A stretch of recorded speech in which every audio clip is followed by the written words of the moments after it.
Assalamualaikum warahmatullahi wabarakatuh. Halo semuanya, perkenalkan kami dari kelompok 5 dari kelas ekonomi lingkungan A akan mempresentasikan materi mengenai kasus pencemaran suara.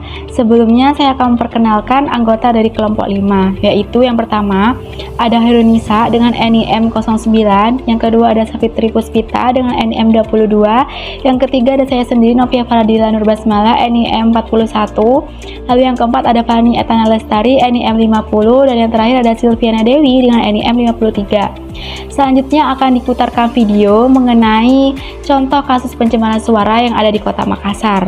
Selamat menyaksikan dan jangan lupa disimak sampai akhir. Sementara itu, konvoi ratusan peserta sahur on the road di Makassar, Sulawesi Selatan juga dihadang warga. Warga merasa terganggu dengan suara bising knalpot sepeda motor peserta sahur on the road.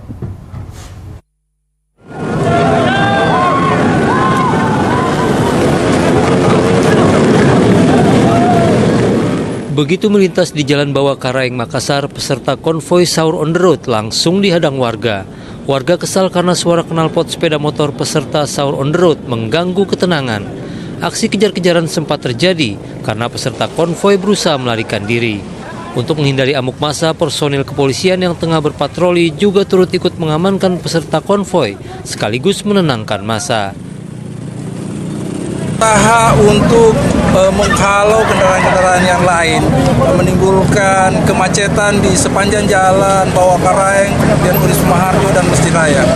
Adapun tindakan yang kami ambil adalah mengamankan beberapa kendaraan baik roda 4 maupun roda 2. Selain merusak fasilitas umum, seringkali peserta konvoi sahur on the road ugal-ugalan di jalan raya. Untuk memberikan efek jera, polisi menilang pengendara yang tidak membawa surat-surat kendaraannya. Mereka baru bisa mengambil kendaraannya setelah Hari Raya Idul Fitri nanti. Andi Muhammad Sardi melaporkan dari Makassar, Sulawesi Selatan. Baik, pada pembahasan yang pertama, setelah menyaksikan contoh video mengenai kasus pencemaran suara, terdapat identifikasi masalah, yaitu yang pertama, terdapat ratusan orang yang melakukan kegiatan konvoi sahur on the road di Kota Makassar, Sulawesi Selatan. Yang kedua, kegiatan konvoi ini dihadang oleh warga setempat karena menimbulkan kebisingan yang mengganggu ketenangan warga.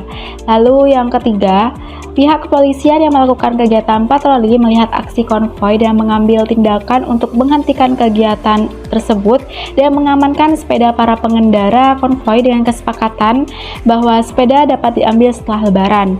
Lalu yang keempat, kegiatan konvoi ini berakibat menimbulkan dampak, yaitu mengganggu ketenangan massa, membuat jalan macet, dan terdapat beberapa fasilitas umum yang rusak akibat dari kegiatan konvoi tersebut.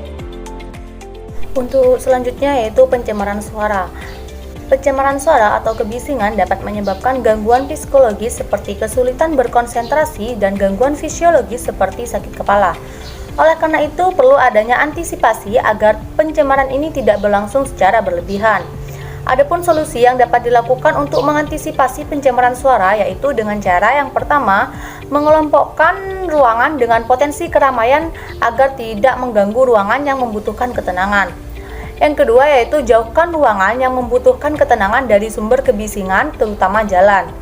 Yang ketiga yaitu gunakan material yang padat, tebal, dan masif untuk menyerap suara.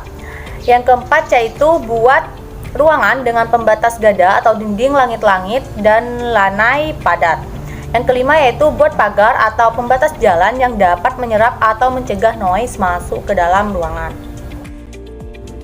Baik, di sini saya akan menjelaskan terkait peran pemerintah sesuai dengan video kasus yang ada. Peran pemerintah yaitu membuat regulasi sebagai pedoman bagi pelaksana lapangan dalam upaya menanggulangi kebisingan yang terjadi akibat konvoi di lalu lintas jalan. Beberapa regulasi yang telah dibuat yaitu pertama, Undang-Undang Nomor 22 Tahun 2009 tentang lalu lintas dan angkutan jalan, di mana dijelaskan bahwa terdapat kendaraan yang memperoleh hak utama, salah satunya yaitu konvoi, di mana harus sesuai dengan pertimbangan kepolisian, dan juga di sini dijelaskan terkait aturan konvoi serta penindakan terhadap knalpot racing.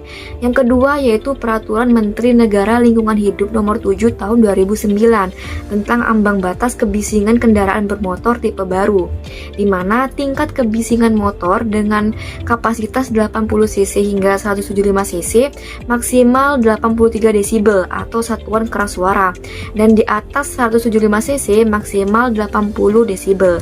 Yang ketiga yaitu Keputusan Direktur Jenderal Bina Marga No. 36/T/BM 1999, di mana terkait pedoman perencanaan teknik bangunan peredam bising untuk mendapatkan pemukiman yang nyaman dari bising akibat lalu lintas kendaraan. Nah, untuk selanjutnya di sini saya akan menjelaskan mengenai peran masyarakat terhadap kasus pencemaran suara yang diakibatkan oleh konvoi. Adapun peran masyarakat meliputi yang pertama yaitu tertib lalu lintas dan konvoi sesuai dengan etika dan aturan yang ada, sehingga kegiatan konvoi tersebut tidak mengganggu ketenangan warga sekitar. Yang kedua yaitu menggunakan knalpot yang sesuai dengan standar dan aturan yang ada, sehingga tidak menimbulkan kebisingan dan ketenangan warga tidak terganggu dengan suara knalpot tersebut. Yang ketiga yaitu mengikuti dan menerapkan sosialisasi yang dilakukan oleh pihak berwenang, di mana sosialisasi yang dilakukan dapat memberikan pengertian ataupun pengetahuan terhadap warga ataupun masyarakat khususnya anak muda mengenai konvoi, sehingga kegiatan tersebut tidak dapat terulang kembali. Hal ini tentunya juga dapat mengurangi kemacetan dan kerugian yang diakibatkan oleh konvoi. Dan yang terakhir yaitu mematuhi tata tertib lalu lintas yang telah ada sehingga tidak terjadi pelanggaran, dan apabila terjadi pelanggaran tentunya akan ada tindak lanjut yang dilakukan oleh pihak yang berwajib. Berdasarkan pada penjelasan tersebut, dapat disimpulkan bahwasannya saat ini masih terdapat permasalahan yang menyebabkan pencemaran suara seperti melakukan konvoi sahur on the road. Nah, solusi yang dapat diterapkan adalah membuat ruangan atau material yang dapat menyerap suara sehingga dapat meminimalisir pencemaran suara.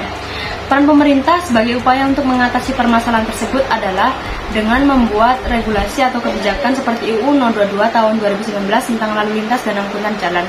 Selain itu, peran masyarakat sangat dibutuhkan, seperti mematuhi tata tertib lalu lintas dan berkendara sesuai dengan aturan atau standar yang diterapkan.